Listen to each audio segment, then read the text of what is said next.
لا إله إلا الله لا إله إلا Assalamualaikum warahmatullahi wabarakatuh. Alhamdulillahi rabbil alamin wa kafa, wassalatu wassalamu ala ibadihil mustafa Muhammad ibn Abdullah khairul wara wal mujtaba wa ala alihi wa sahbihi wa man istanna bi sunnatihi ila yaumil qiyamati wa ihtada bi hadihi wa bi atharihi iqtafa. Wa ba'd. Alhamdulillah, bersyukur kepada Allah, pada hari ini Allah pertemukan kita dalam aplikasi ini ya.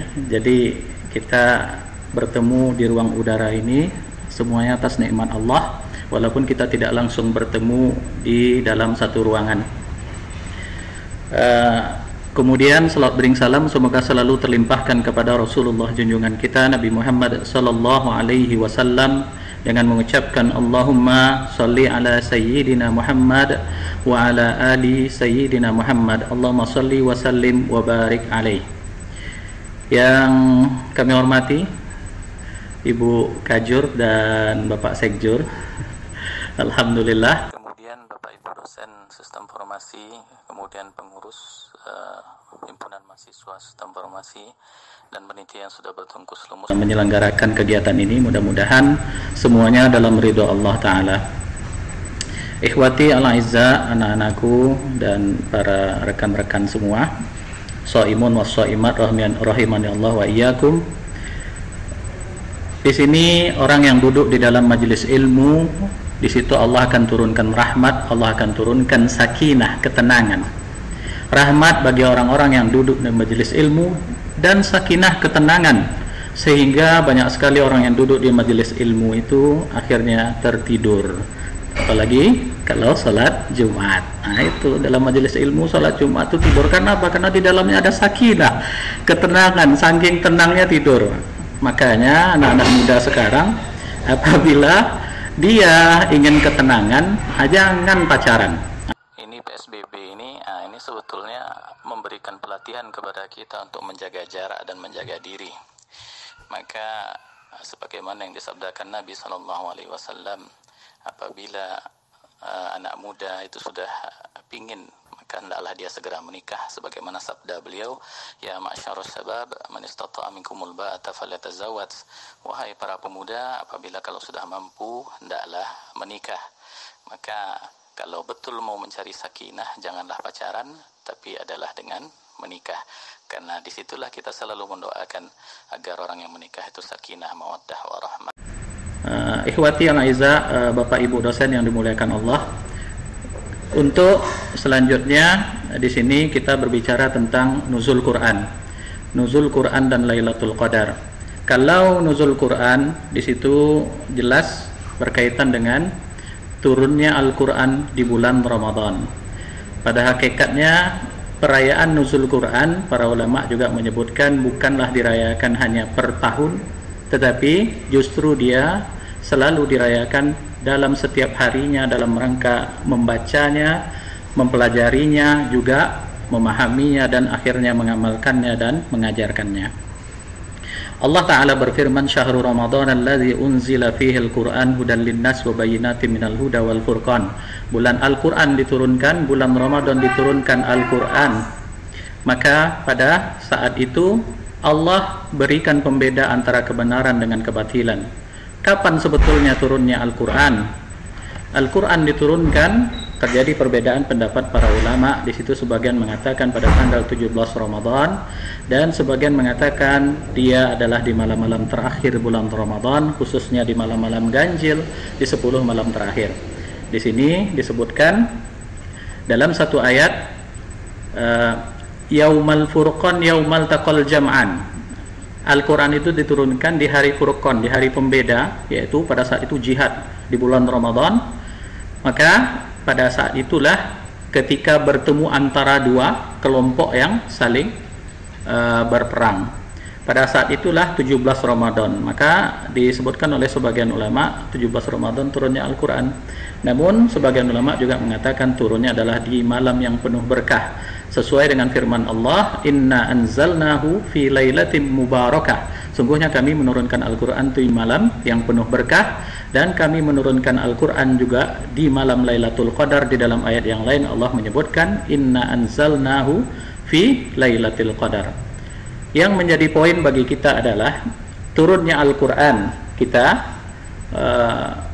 sangat mengagung-agungkannya dan mengalu-alukannya, karena tidak ada orang yang bersama Al-Quran kecuali Allah memberikan kemuliaan kepadanya. Tidak ada yang bersama Al-Quran kecuali Allah memberikan kemuliaan untuknya. Al-Quran adalah kalam Allah yang maha mulia, dan jelas Al-Quran adalah mulia. Kemudian Jibril yang membawa Al-Quran turun kepada Nabi Muhammad SAW. Maka Jibril pun menjadi malaikat yang mulia. Beliau pun digelar sebagai penghulunya para malaikat. Nabi Muhammad SAW yang diturunkan Al-Quran kepadanya. Lalu Nabi Muhammad menjadi Nabi yang termulia, dan beliau adalah Sayyidul Anbiya'i war Rusul, penghulunya para Nabi dan Rasul, bahkan penghulunya anak cucu Adam. Ana Sayyidu waladi Adam, kata Rasulullah SAW. Al-Quran disampaikan kepada umatnya Nabi Muhammad, maka umat pun ini menjadi umat yang sebaik-baiknya umat. Dalam Al-Quran disebutkan kuntum khaira ummatin ukhrijat linnas, kalian adalah bagian dari umat yang terbaik yang dikeluarkan kepada manusia. Tentunya orang yang tidak jauh dari Al-Quran. Al-Quran pun turun di bulan ini, di bulan yang mulia ini, di bulan Ramadan. Maka Ramadan pun menjadi bulan yang paling mulia di antara bulan-bulan dan menjadi penghulunya segala bulan. Dan Al-Quran pun turun pada malam Lailatul Qadar. Maka malam itu pun menjadi malam yang paling mulia, dan disebut malam yang penuh keberkahan yang lebih baik daripada 1000 bulan. Maka kata seorang ulama, demi Allah, tidaklah seorang yang melazimi dan selalu berdekatan dengan Al-Quran, mempelajarinya, membacanya, mengamalkannya dan mengajarkannya, kecuali Allah pasti akan angkat derajatnya dan memuliakannya. Bukankah Allah Ta'ala, Rasulullah SAW bersabda, khairukum man ta'allama Al-Quran wa 'allamah, sebaik-baik kalian adalah orang yang mempelajari Al-Quran dan yang mengajarkannya. Maka janganlah sampai kita diwanti-wanti oleh Rasulullah SAW dan Allah Ta'ala. Ketika itu Rasulullah melapor kepada Allah, mengatakan bahwasanya sesungguhnya kaumku telah meninggalkan Al-Quran.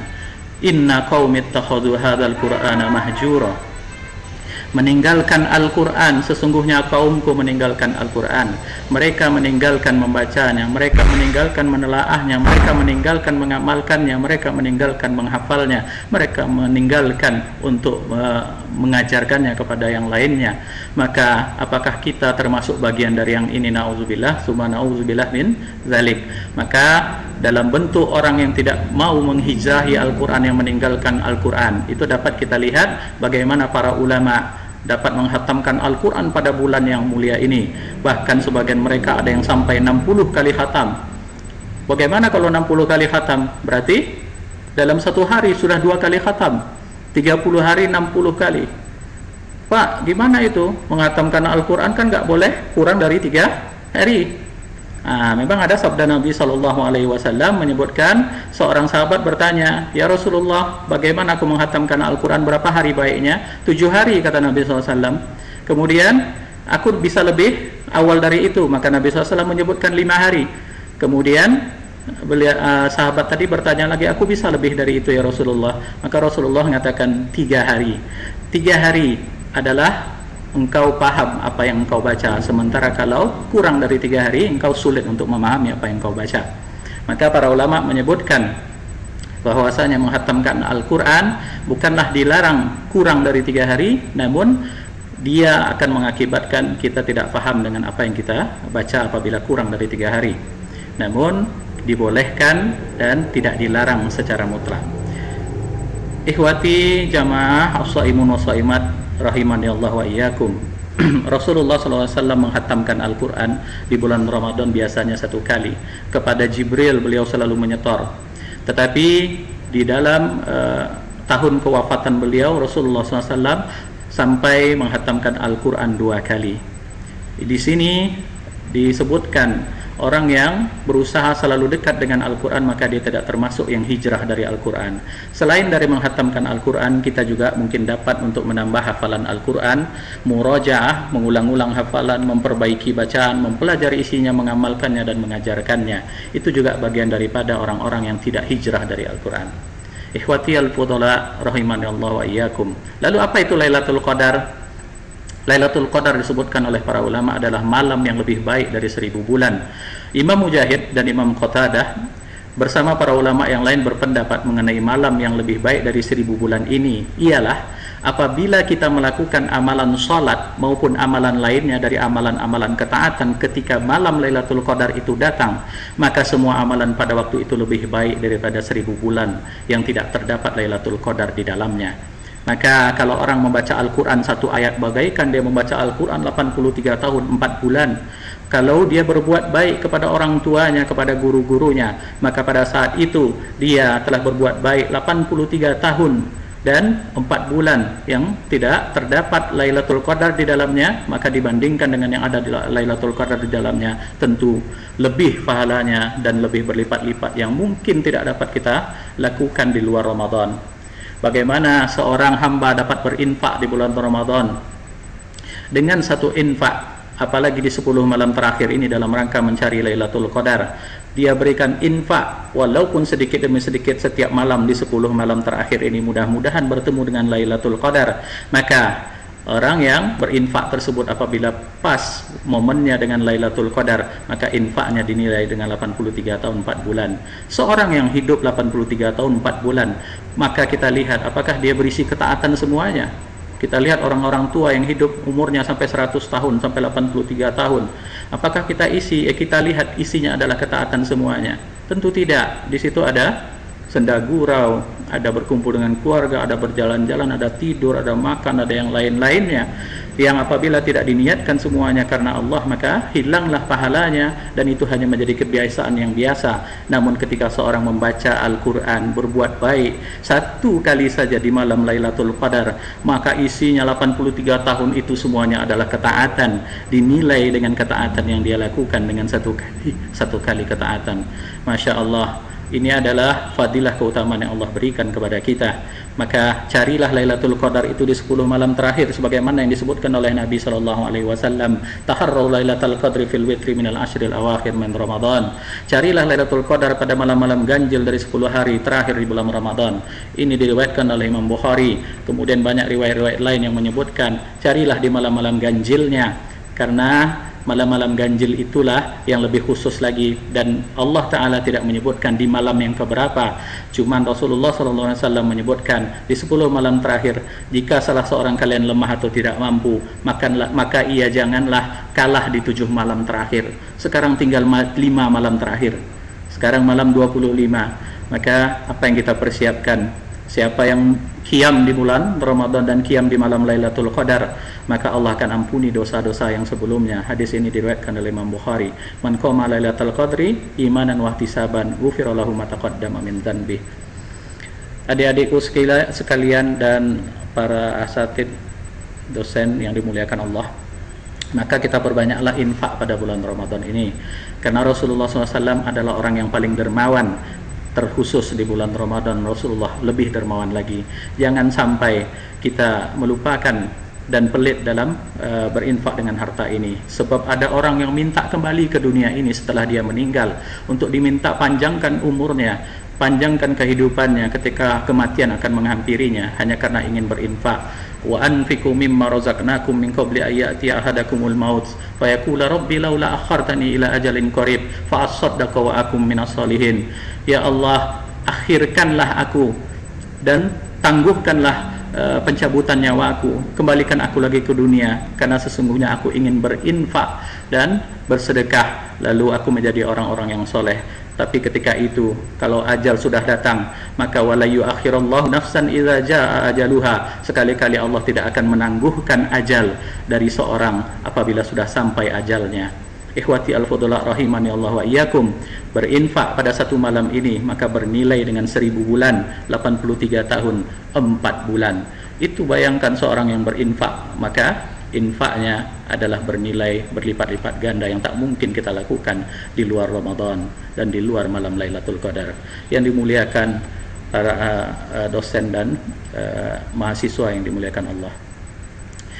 Kemudian yang dapat kita lakukan di bulan Ramadan ini, 10 dan 9, 5 malam terakhir ini hendaklah kita perhatikan. Muliakanlah ibu dan ayah kita di bulan Ramadan ini. Bagi orang tuanya yang masih hidup, muliakan mereka, senangkan hati mereka. Bagi yang sudah tidak ada, doakan rahmat dan kasih sayang Allah diberikan seluas-luasnya untuk mereka. Kita lihat bagaimana seorang wanita, mohon maaf ibu-ibu dan para akhwat, di sini ada seorang wanita Aljazair yang bernama Nurah To'allah, telah menulis sebuah buku setebal 10.000 halaman yang beratnya 45 kg dengan judul Kaifa Tufhamul Mar'ah, bagaimana wanita itu dipahami. Ya Allah, begitu susahnya wanita itu dipahami, mohon maaf sebelumnya, dengan sampai 10.000 halaman dituliskan oleh Nurah To'allah ini. Berarti berapa sulitnya seorang wanita dipahami.